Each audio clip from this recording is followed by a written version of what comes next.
5 things you probably didn't know about Bob Marley and cicatricial melanoma. It's an extraordinary life story. The legendary Jamaican-born king of reggae died at the age of 36 from a disease that largely affects fair-skinned people, not people of colour. Unfortunately, his story wasn't a fairy tale. Melanoma, specifically a rare subtype called cicatricial melanoma, tragically ended the life of the talented Bob Marley.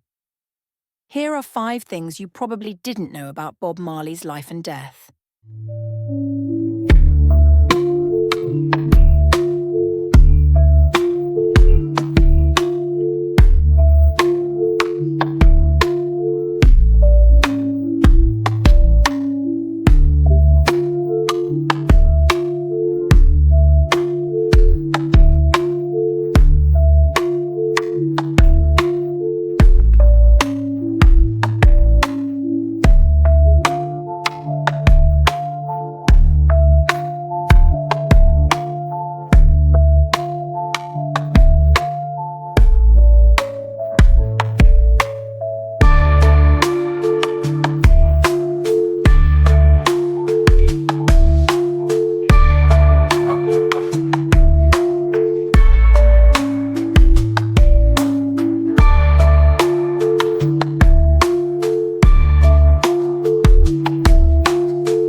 He tried to return home to die in May 1981. Sadly, Marley's final days suggest he knew not every little thing was going to be okay. He knew he was dying. In 1981, Marley was in Europe, receiving alternative treatments for the melanoma he had been suffering from for several months. These treatments were unsuccessful, so he chartered a flight from Europe to Jamaica, where he could spend his final days on his home island of Springs and the birthplace of reggae music. The flight never reached its intended destination. While he was thousands of feet above the ground, Marley's vital functions declined, forcing him to make an emergency landing. The plane landed in Miami, where he was admitted to Cedars of Lebanon Hospital, now the University of Miami Hospital. There, he succumbed to cancer on May 11, 1981. Although he never returned to Jamaica alive, a state funeral was held there. A statue in Kingston commemorates his life and legacy. He lies eternally in a Jamaican church near the site of his birth. 2. His cicatricial melanoma was likely not related to sun exposure.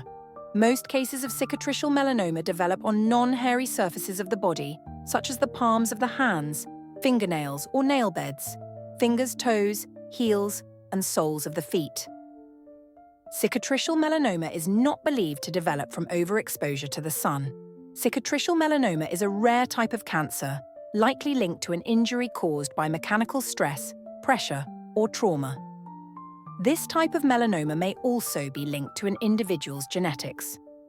During the summer of 1977, when Marley was 32 years old and on tour in Europe, his right big toe and toenails were painful after a soccer game. The nail then partially detached. He had received treatment months earlier for a soccer injury to that toe and had described the site as wounded for years. He went to the doctor expecting treatment for a sports injury, but instead was diagnosed with skin cancer. We may never understand why he developed skin cancer at such a young age. Many amateur and professional athletes sustain repeated sports injuries without developing cancer. It's also extremely rare for young people to be diagnosed with life-threatening cancer. In the United States, cancer doesn't become the leading cause of death among men until they reach age 60.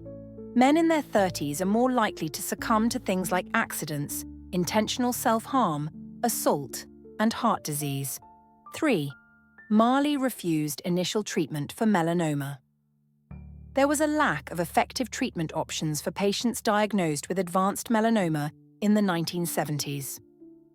Ironically, the only option that could have saved or prolonged his life, surgery to remove the cancerous toe, was the one he refused. His Rastafarian faith considered the removal of any part of the body a sin. Nevertheless, he agreed to have some skin and tissue removed from the nail bed where the terminal melanoma was found. He replaced it with skin from his thigh. It's unfortunate that he didn't undergo routine follow-up treatments, but to be fair, in the late 1970s, there wasn't much to offer. Chemotherapy was available, but it's not usually effective against melanoma. Cancerous melanocytes, which can withstand the abuse of ultraviolet radiation and environmental pathogens on the skin, do not respond to chemotherapy. We want to assume that Marley received highly advanced treatment during his lifetime. He was treated at several cancer clinics, including Memorial Sloan Kettering Cancer Center in New York City. There, Marley was diagnosed with metastatic melanoma after collapsing while jogging and received radiation therapy to shrink the tumors in his lungs and liver. Often, what ends a person's life with cancer is not the primary tumor. A small tumor that remains in one place and does not grow or spread will not necessarily affect survival. Marley's death is more likely attributed to the damage that metastatic cancer had caused to his vital organs, particularly the liver and lungs. Fourth terminal melanoma is rare and can be fatal. Bob Marley was not at risk for skin cancer. He was not Australian, American, or New Zealander. He was not white, red-haired, or blue-eyed, and he was not 66 years old, the average age at diagnosis. However, these risk factors apply to the more common types of cutaneous, i.e., skin, melanoma, such as superficial spreading melanoma, not terminal melanoma. Terminal melanoma is not believed to be associated with UV damage. All of these risk factors are related to sensitivity to UV damage and actual UV damage. Terminal melanoma is often very aggressive, as evidenced by Marley's young age at diagnosis and death. The general lack of awareness about terminal melanoma in the 1970s may have contributed to his late diagnosis, as the lesion was initially more likely to be considered a wound than a cancer. At the time, there were only a few medical studies describing terminal melanoma. In fact, the term cicatricial melanoma was coined in 1976, 1 year before Marley's diagnosis. But the government's cancer tracking agency didn't even begin to recognize it as a different type of melanoma until 1986. Terminal melanoma typically has a worse outcome than other cutaneous melanomas. Survival is also shorter. More patients diagnosed with cicatricial melanoma will progress to an advanced metastatic stage than with other types of melanoma. 5. His family continued his musical legacy. Marley is survived by his wife, Rita, and 11 children. His eldest son, David, nicknamed Ziggy, led the family reggae band, the Melody Makers, after his father's death. The band was initially formed at Marley's request and began performing while he was still alive. In total, Ziggy Marley and the Melody Makers released 8 albums, carrying on Marley's musical legacy. They reached the mainstream in the mid-1880s with their 4th album and the hit singles Tomorrow People and Tumblin' Down. These hit singles revitalized Bob Marley's legacy and introduced reggae music to popular culture for many. This earnings figure illustrates how Bob Marley's music has transcended his life. His most successful song, One Love, sends a message of peace and harmony. It was used as the theme song for the Jamaican Tourist Board to welcome tourists to his hometown with the lyrics, "Let's come together and feel good." Other songs like Buffalo Soldier, Get Up, Stand Up, Jamming, and No Woman, No Cry resonate today as people around the world recognize its lyrics.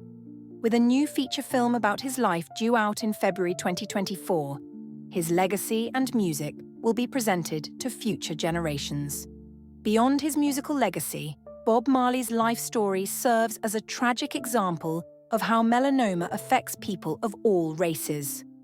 Let's honor his legacy and declare that all skin colors are at risk for melanoma and other types of skin cancer, and that everyone needs to check their skin for suspicious spots.